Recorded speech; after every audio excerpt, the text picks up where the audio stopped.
A explosão de Oaks, que aconteceu em uma mina de carvão em West Riding of Yorkshire em 12 de dezembro de 1866, continua sendo o pior desastre de mineração na Inglaterra.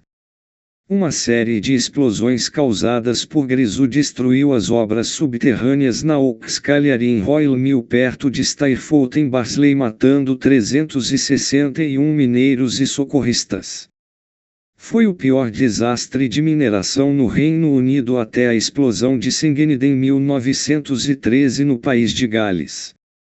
O primeiro poço na Oaks Colliery foi afundado no início da década de 1830. Em 1845, duas explosões separadas ocorreram na mina. Em ambas as ocasiões, poucos homens estavam abaixo do solo e não mais do que 3 ou 4 trabalhadores morreram. 2 anos depois, um incidente mais sério ocorreu após o Grisú, que havia se acumulado em antigas obras, ter sido inflamado e explodido. Dos homens no subsolo, 73 foram mortos e 26 foram resgatados. Mudanças foram então feitas na ventilação da mina. O poço Downcast foi convertido em upcast com uma fornalha em seu pé. 2 poços abandonados foram aprofundados até as costuras mais baixas e colocados em uso como poços Downcast de estiramento. O poço upcast ficava perto do canal Dearne e Dove e os poços Downcast eram adjacentes à ferrovia. A mina de carvão cobria cerca de 450 acres, 180 a, dos quais 2/3 tinham sido trabalhados. Foi trabalhado no princípio do longval, havendo cerca de 60 milhas, 97 quilômetros, de parede na época da explosão de 1866. A costura Barnsley tem cerca de 8 pés, 2,4 metros, de espessura. Está 280 jardas, 260 metros, abaixo da superfície no fundo do poço, mas mergulha significativamente, de modo que atinge 400 jardas, 370 metros. A costura Barnsley tendia a experimentar explosões de Grisú, e elas às vezes eram poderosas o suficiente para extinguir as lâmpadas de Urdia que eram usadas na época. Em uma ocasião, todas as lâmpadas de 1.500 jardas, 1.400 metros, foram extintas. O gás se acumulou nos níveis irregulares, e as cubas estavam cheias de Grisú. O circuito de ar tinha mais de 3 milhas, 4,8 quilômetros, de comprimento. A tiragem induzida foi obtida de um par de fornos a 64 metros do poço de fundição. No inquérito após a explosão, foi apontado que a mina não era visitada por inspetores do governo há alguns anos. As obras da Oaks Colliery tornaram-se parte da Barnsley Mine Colliery, que fechou e reabriu várias vezes entre 1929 e 1966. Ligado no subsolo a Barrow Colliery, o poço número 2 foi usado para transporte de pessoas na década de 1970. A produção na Barnsley Mine cessou em 1991. A casa de máquinas de enrolamento e as estruturas da cabeça do poço da mina são edifícios listados como grau segundo. Eles são uma rara sobrevivência de estruturas de poços de enrolamento modernizadas na década de 1950 pelo National Coal Board, e sua presença preserva uma conexão histórica com desastres passados. O Oaks era considerado um dos poços mais perigosos de South Yorkshire e os trabalhadores estavam preocupados com sua própria segurança. Grandes emissões de Grisú eram comuns. 10 anos antes, a força de trabalho de 400 pessoas entrou em greve por 10 semanas devido à alegada incompetência da gerência, mas teve que retomar o trabalho quando a fome se aproximava. Durante uma disputa acirrada em 1864, foi usada mão de obra de perna preta, e os mineiros em greve e suas famílias foram despejados de suas casas. O gás deixava os homens tântos e desmaiados. Os homens não levavam lâmpadas de segurança para perto das guevras. De acordo com Tomlinson, os observadores escreveram a palavra fogo com giz em certos lugares. Parkin Jeffcock, o engenheiro de Minas que compareceu após a explosão, concordou que o bombeiro havia escrito fogo, mas disse que isso não era incomum. Em uma reunião com a gerência no início de dezembro, os trabalhadores reclamaram sobre uma inadequação na ventilação do poço. Para melhorar a ventilação e aliviar o problema de gás saindo da costura, uma deriva através da rocha foi explodida de perto do fundo do poço em direção aos trabalhos mais remotos. A deriva deveria ser concluída naquele dia. Um aspecto crítico para a ciência das explosões de Grisú é a umidade residual, a mistura de gases resultante, que pode ser igualmente perigosa, se não mais. Na quarta-feira, 12 de dezembro de 1866, 340 homens e meninos estavam no subsolo, 131 cortadores de carvão, apressadores que moviam o carvão para o fundo do poço, condutores de cavalos, equipe de manutenção e caçadores, meninos que eram empregados para abrir e fechar portas de ventilação para permitir a passagem de carroças. Às 13h20, com menos de uma hora restante do turno, uma explosão destruiu as obras. Toda a vizinhança por 3 milhas, 5 quilômetros, ao redor tremeu como se um terremoto tivesse ocorrido acompanhado por um rugido alto semelhante a um trovão. 2 colunas densas de fumaça e detritos irromperam dos poços abaixados. No poço número 1, a explosão danificou o motor de enrolamento e quebrou a gaiola, desconectando-a de sua corda. No poço número 2, a gaiola foi explodida no capacete, quebrando um acoplamento. Após cerca de 5 minutos, a ventilação foi retomada e o ar fresco foi puxado de volta para os poços abaixados. Outra gaiola foi presa à corda no poço número 1. Thomas Dimond, o dono da mina, David Tewart, alternadamente escrito Tovart ou Tewart, o administrador subterrâneo, e Christopher Siddons, alternadamente escrito Sednos, um deputado, desceram bravamente primeiro. Eles encontraram 20 vítimas gravemente queimadas que foram rapidamente enviadas para cima, mas 14 morreram posteriormente devido aos ferimentos. Depois que outra corda foi presa, voluntários de resgate, incluindo P. Cooper, John Brown, William Porter Madison, William Albone Potter, Kell, John Platts, George Minto, o observador da mina Mount Osborne, e observador anterior em Oaks, e outros engenheiros e deputados de minas vizinhas, junto com 70 ou 80 homens adicionais, desceram. Às 16 horas, um total de cerca de 80 trabalhadores foram recuperados, mas apenas 19 deles mal estavam vivos. Destes 19, apenas 6 sobreviveram e William Hart, morreu mais tarde em um acidente diferente na mina de carvão. Os poucos sobreviventes da explosão inicial conseguiram chegar ao fundo do poço, onde havia um pouco de ar. Aqueles em áreas mais distantes sucumbiram à umidade residual, principalmente monóxido de carbono.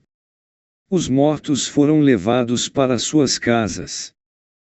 No momento da explosão, os únicos socorristas eram voluntários e oficiais que vinham de minas vizinhas que trabalhavam em revezamentos. 16 homens forçados a subir à superfície por causa do ar poluído foram acusados de covardia por espectadores. Os poucos policiais presentes não conseguiram controlar a multidão, que invadiu a boca da mina e interferiu nas operações. Um telegrama ao chefe de polícia trouxe reforços e a área foi limpa. Enquanto isso, Blackburn, com seu assistente, bem como Smith Sr. e Jr. chegaram para dar assistência médica aos feridos. Uma mensagem foi enviada ao engenheiro de mina de carvão Thomas Woodhouse de Duffield, perto de Derby. Dizia: o Oaks Pit está pegando fogo. Venha diretamente. Woodhouse estava em Londres, mas seu parceiro, Parkin Jeffcock, respondeu e chegou de trem antes das 22 horas. O progresso dos socorristas foi restringido por causa de quedas do teto e umidade residual. Onde era possível penetrar mais profundamente nas obras, corpos foram encontrados danificados pela explosão. Durante o dia, a corda e a gaiola do poço número 1 foram reparadas e Brattse foi enviado para reparar as paradas. Jeffcock desceu para o poço às 22 horas e encontrou Minto, Brown, Potter, Cooper e Platts, que finalmente estavam subindo para descansar. Jeffcock assumiu o comando da operação para tornar o poço seguro e trabalhou para restaurar a ventilação.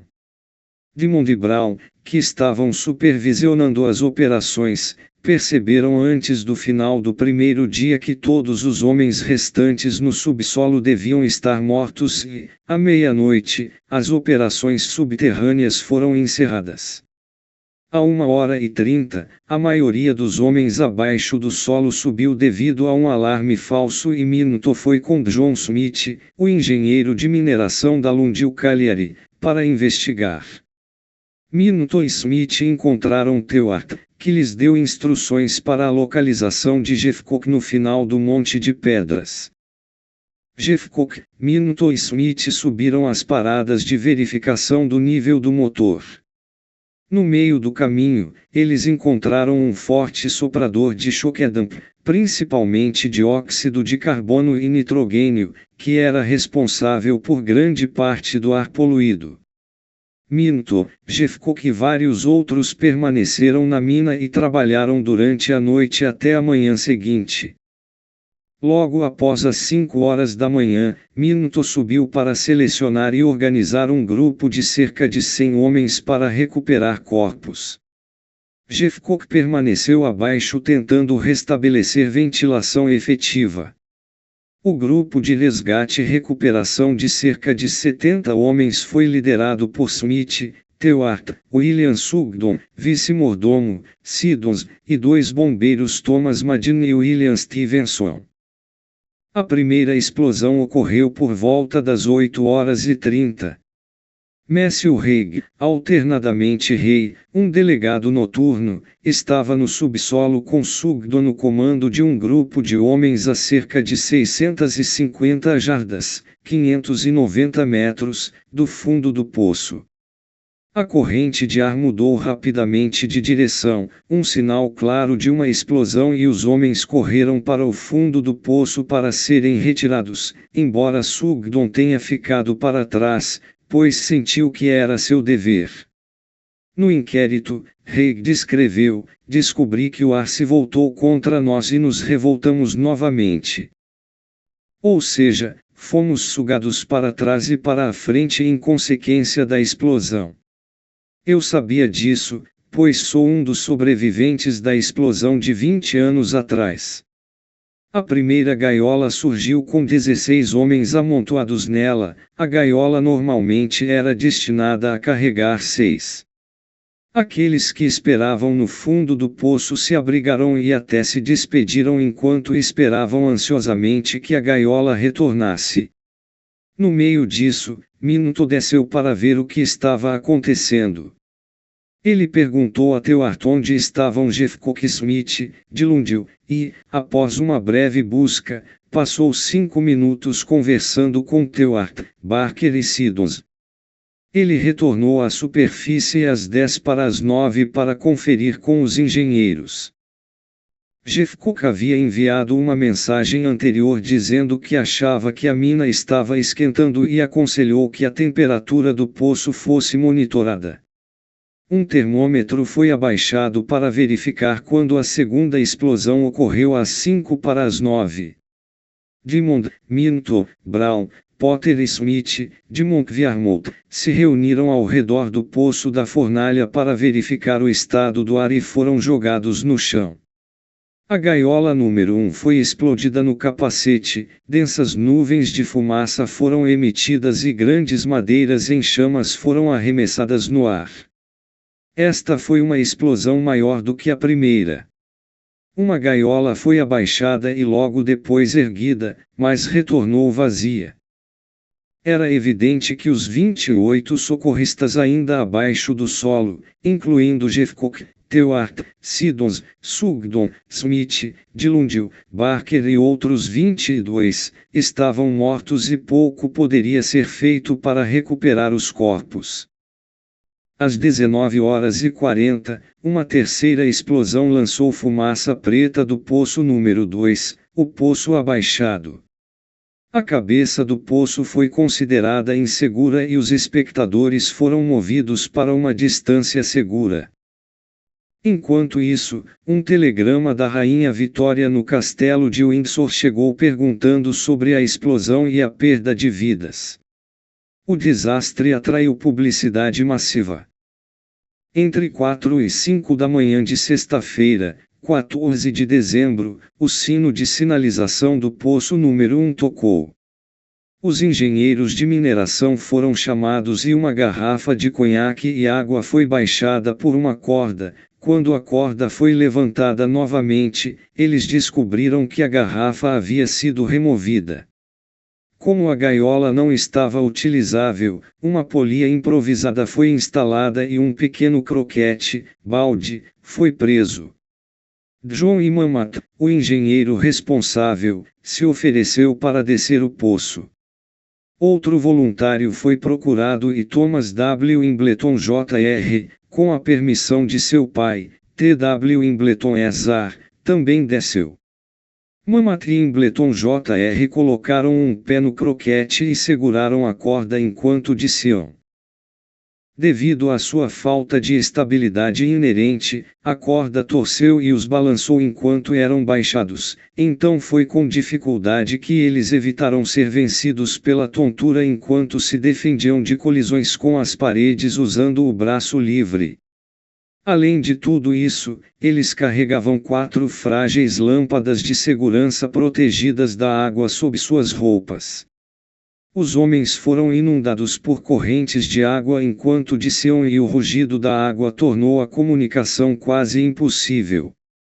Depois de um quarto de hora, eles chegaram ao fundo e encontraram Samuel Brown, que havia entrado na manhã anterior e estava no poço por quase 24 horas. Brown havia descido com o grupo de resgate às 7h00 do dia anterior e estava com Oyland, Barker e Young.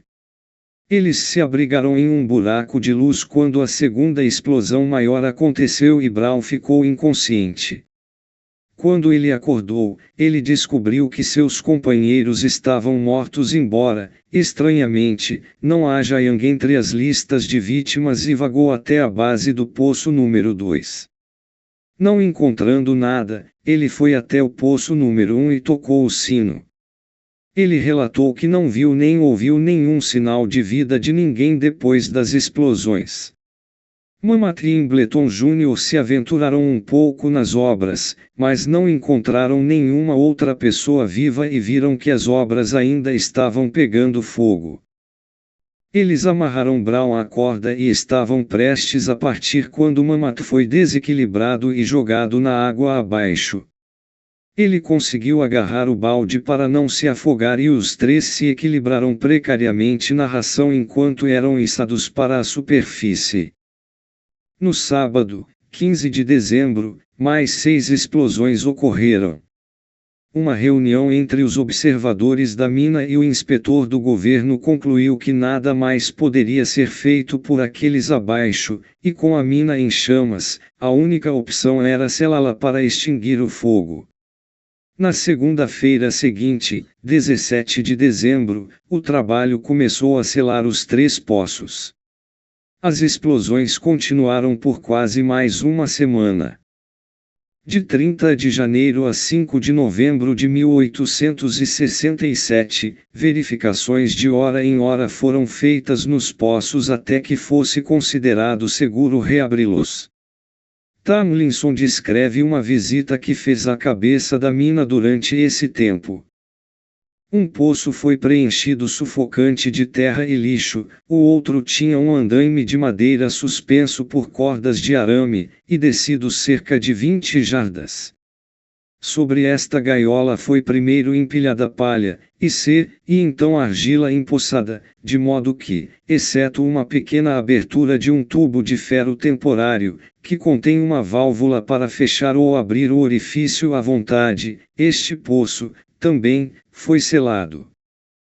Uma vez que os poços foram reabertos e a ventilação estabelecida, a tarefa de recuperar os corpos começou.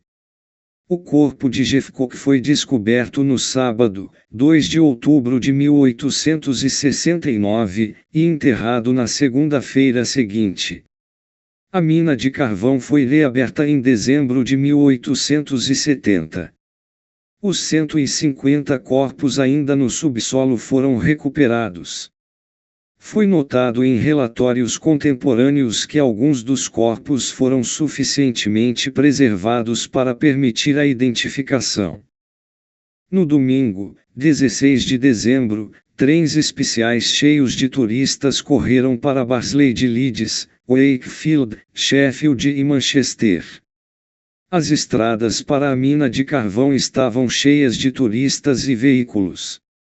Serviços especiais foram realizados nas igrejas de Barnsley, onde o bispo de Ripon era o pregador. Os corpos recuperados foram enterrados no cemitério de Ardsley, onde 35 foram enterrados em uma vala comum, em Macbreton e no novo cemitério municipal. Grandes desastres tiveram um impacto devastador nas comunidades locais e Royal Mill e assentamentos próximos perderam a maioria de seus homens jovens e adultos, deixando dezenas de viúvas e ainda mais crianças dependentes. O desastre de Oaks aconteceu em uma época de múltiplas catástrofes em minas de carvão. Ao redor de Barnsley, houve vários grandes desastres, incluindo 73 mortes em Oaks em 1847, 75 em Darley e em Worsborough em 1849 e 198 em Lundil em 1857. Em 1866, quase todos os homens em Royal Mill perecerão. Algumas famílias perderam não apenas o ganha-pão, mas 3 ou 4 filhos. O desastre deixou 167 viúvas e 366 crianças menores de 12 anos. Foi um desastre nacional e fundos foram levantados imediatamente para apoiar as famílias. A Rainha Vitória subscreveu 200 libras esterlinas e o Lorde Prefeito de Londres abriu um fundo. O dinheiro foi levantado em muitas partes do país e pequenas quantias foram doadas por indivíduos. O Oaks Colliery Relief Fund foi estabelecido em Barnsley e no total 48.747 libras esterlinas foram levantados, dos quais 11.695 libras esterlinas vieram do fundo Lord Mayor's Mansion House. No total, 690 indivíduos eram elegíveis para assistência, mas embora 27.000 libras esterlinas permanecessem no fundo em 1908, as famílias não foram adequadamente apoiadas. Alguns mineiros subscreveram clubes de seguro contra acidentes que não conseguiam lidar com o custo de tais altas demandas repentinas. Algumas sociedades amigáveis locais pagaram subsídios aos seus membros para custos funerários e os proprietários de minas de carvão forneceram uma pequena quantia de ajuda temporária e permitiram que as famílias ficassem sem pagar aluguel nas casas de mineração. A União, ainda em sua infância, pagou 8 libras esterlinas em custos funerários, 5 shillings por semana para viúvas e 1 shilling para crianças menores de 12 anos. 5 shillings equivalem a 69 libras esterlinas em 2023. E 2 shillings e 6 pence para cada criança menor de 13 anos foram pagos do Fundo de Assistência Pública. Caso uma viúva se casasse novamente, ela recebia um bônus de 20 libras esterlinas, equivalente a 2.752 libras esterlinas em 2023, mas todos os benefícios posteriores cessavam. O inquérito foi aberto em 14 de dezembro no pub Old Whitebear em Royal Mill. O legista foi o Major Thomas Taylor, de 1823 a 1900, 15 jurados foram empossados e 16 corpos foram identificados. Os procedimentos foram transferidos para Barnsley Court House em 20 de dezembro. O inquérito durou 13 dias, mas, apesar das evidências fornecidas por vários mineiros e das evidências da deputação que havia reclamado sobre a presença de gás para a gerência 2 semanas antes das explosões, nenhuma conclusão definitiva pôde ser alcançada. O inspetor de Minas do distrito, Charles Morton, renunciou durante o inquérito devido a problemas de saúde e seu lugar foi ocupado por Joseph Dixon de Lancashire. William Gibson deu provas de que na noite anterior à reunião dos homens e da gerência, gás havia disparado na lâmpada de seu mestre, Andrew Barker, e ele estava grávido após 3 horas e meia de trabalho. Gibson deixou seu emprego na mina de carvão no domingo antes da explosão, após 4 ou 5 anos de emprego. Haig, um delegado noturno, disse ao inquérito que encontrou 16 corpos entre 100 jardas, 91 metros, e 200 jardas, 180 metros. Eles não estavam queimados ou chamuscados, mas pareciam estar dormindo. James Marsh, um mineiro de Vorsbrudale, tentou passar por Haig, mas teve que voltar porque o ar estava muito ruim. O inquérito não conseguiu determinar conclusivamente o que causou a explosão ou qual foi a fonte da primeira ignição. Alguns sobreviventes mencionaram uma explosão excepcionalmente violenta pouco antes da explosão principal. Isso pode ter sido causado pela explosão da deriva perto da costura Barnsley, que incendiou bolsões de griso. A explosão inicial pode ter causado uma reação em cadeia, desencadeando uma explosão de griso e pó de carvão que devastou o resto do poço. Embora a causa nunca tenha sido descoberta adequadamente, 17 explosões foram registradas na Oaks Colliery. Depois que o veredito inconclusivo foi entregue, as reações na imprensa incluíram uma enxurrada de condenações e críticas. Em nome do Mines Inspectorate, Joseph Dixon apresentou seu relatório ao parlamento no final de abril de 1867. Petições foram enviadas ao Home Office solicitando um inquérito oficial sobre o desastre e o estado inseguro das minas de carvão em geral. Dixon e um representante dos proprietários da mina de carvão foram entrevistados por um comitê seleto da Câmara dos Comuns, mas o governo respondeu sem urgência e mais 12 explosões ocorreram antes que o Coal Mines Act de 1872 estivesse operacional. Um monumento aos mortos no desastre foi erguido na Christ Church, Ardsley, em Barnsley, em 1879. Um segundo monumento foi erguido em 1913 para Park Injeffcock e os socorristas voluntários que foram mortos. O parlamento considerou o assunto dos acidentes de minas em 1868.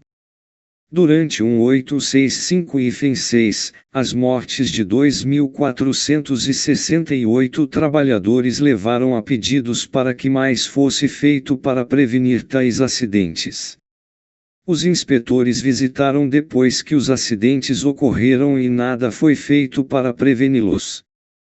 As reclamações feitas pelos trabalhadores aos inspetores de minas geralmente tinham substância.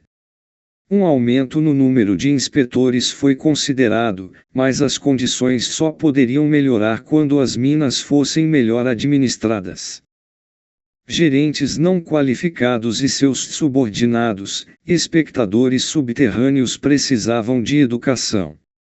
Os desastres fizeram com que os proprietários das minas se tornassem mais receptivos às inspeções, pois os acidentes e as perdas seriam reduzidos se os subinspetores pudessem fazer sugestões sobre o melhor gerenciamento das minas, tornando-as mais seguras para a força de trabalho. A grande perda de vidas nas minas levou ao anúncio de uma comissão real. Foi declarado sob juramento e em 2 relatórios de comando ao parlamento que as explosões mataram 361 homens e meninos, com base em 340 trabalhando abaixo do solo na primeira explosão, com 6 sobreviventes, e 27 socorristas mortos em 13 de dezembro. O acidente foi o pior na história da mineração britânica até o desastre da mina de carvão Sengenid, que ceifou 439 vidas no campo de carvão de South Wales em 1913. O desastre de Oaks continua sendo o pior em um campo de carvão inglês. Um projeto de pesquisa voluntária da Dearne Valley Landscape Partnership em 2016 produziu uma lista de 383 nomes, embora nem todos tenham sido verificados como mortos no desastre. As idades dos mortos variam de 10 a 67. Curta o vídeo e se inscreva no canal para receber os vídeos mais recentes assim que eles forem lançados.